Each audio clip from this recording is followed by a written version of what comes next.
Assalamualaikum warahmatullahi wabarakatuh. Hello, back again in English learning video. Balik lagi di video pembelajaran bahasa Inggris.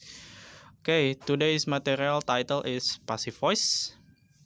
Ya, materi kita pada pertemuan kali ini adalah tentang passive voice atau kalau di bahasa Indonesia kan artinya adalah kalimat pasif. Ya. Okay, so what is exactly passive voice or kalimat pasif? Ada yang tahu? Okay. So what is passive voice? Passive voice is a form of sentence where subject of sentence receiving the actions, not doing the actions. Ya, jadi passive voice adalah bentuk kalimat di mana subjek kalimat menerima aksi atau tindakan, bukan melakukan tindakan. Itu ya, jadi ya. Oke. Jadi dalam bahasa itu ada dua macam kalimat, ada kalimat aktif, active sentence, and kalimat pasif atau passive voice ya. Misalkan mudahnya saya minum jus mangga gitu ya. Itu kalimat aktif. Kalimat pasifnya jus mangga diminum oleh saya. Nah, seperti itu ya, passive voice ya. Tapi gimana nih kalau passive voice dalam bahasa Inggris ya? Oke, saya akan coba jelaskan ya. Oke, seperti tadi saya bilang, there are two kinds of sentence, active sentence and passive sentence. For example, active sentence, contoh kalimat aktif, I eat a bowl of meatball. Saya makan semangkok bakso. Kalimat pasifnya, a bowl of meatball is eaten by me. Ya, satu mangkok bakso dimakan oleh saya. Itu kalimat pasifnya. Oke. Secara umum, pola kalimat dari passive voice ini adalah no matter what the tenses are, nggak peduli apapun tensesnya ya, apapun tensesnya, formula umumnya ini seperti ini ya, subject, to be, verb 3 atau past participle, plus by, lalu objek ya. Nah ini rumus umumnya seperti ini, tapi kadangkala to be-nya itu berganti ya, sesuai dengan tensesnya apa ya, seperti itu. Oke, kita akan coba bahas gimana cara bikin kalimat passive voice untuk tenses present tense ya. Oke. Jadi present tense itu kan rumusnya kalimat aktifnya subject, verb 1, and then object. Gimana kalau rumus pasifnya gitu kan?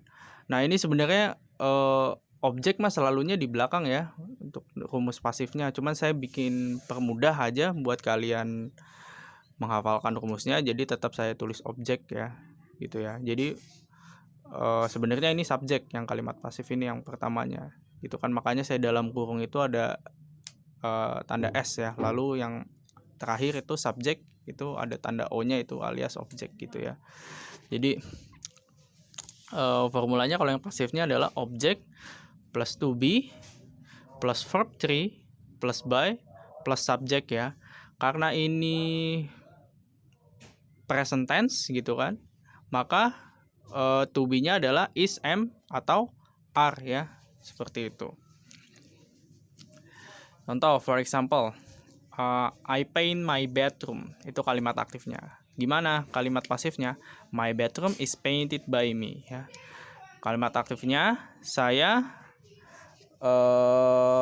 mengecat kamar saya gitu ya. Itu kalimat aktifnya. Kalimat pasifnya kamar saya dicat oleh saya gitu ya. Lalu contoh yang kedua, Fadil buys many clothes ya. Fadil beli banyak pakaian. Kalimat pasifnya many clothes are bought by Fadil ya. Banyak pakaian dibeli oleh Fadil gitu ya. Lalu contoh yang ketiga, a thief steals my money gitu ya. Lalu kalimat pasifnya my money is stolen by a thief ya. Kalau dilihat dari semua contohnya gitu ya, yang perlu dicatat adalah kalian harus paham to be-nya present tense itu is, am, are. Lalu kalian harus paham juga perubahan verb ya, dari verb 1 ke verb 3 ya. Contohnya kalau di contoh pertama itu kan paint, itu verb 1, verb 3-nya jadinya painted gitu. Lalu di contoh kedua, Fadil buys many clothes, ya itu verb 1-nya buys, itu di kalimat aktifnya diubah jadi kalimat pasif, jadinya buys itu verb 3-nya adalah bought ya, seperti itu. Lalu Untuk contoh yang ketiga, verbnya itu kan steals ya, itu kalimat aktifnya diubah jadi kalimat pasifnya. Steal itu verb 3-nya adalah stolen ya, seperti itu. Nah, satu lagi yang menjadi catatan adalah kalian juga harus paham ketika subjeknya ini diubah posisinya jadi di belakang. Nah, berarti kan ada perubahan pronoun juga dari subjek pronoun ke objek pronoun. Nah, di sini sudah saya tampilkan ya, ada tabel di sebelah kanan itu sebagai catatan. Kalau I, nah diubah posisinya di belakang jadi me. Ada you, tetap jadi you. Kalau they diubah posisinya di belakang, jadinya them. Ada we, itu subjek, kalau diubah posisinya di belakang jadi us. Ada he jadi him. Ada she jadi her. Ada it, ya it tetap jadi it ya. Contoh ya, di contoh yang pertama gitu kan, I paint my bedroom gitu kan, I ya. Lalu di pasif itu kan diubah posisinya jadi di belakang sayanya, jadinya diubah jadi me ya, seperti itu. Oke, silakan di screenshot lalu dicatat ya. Oke,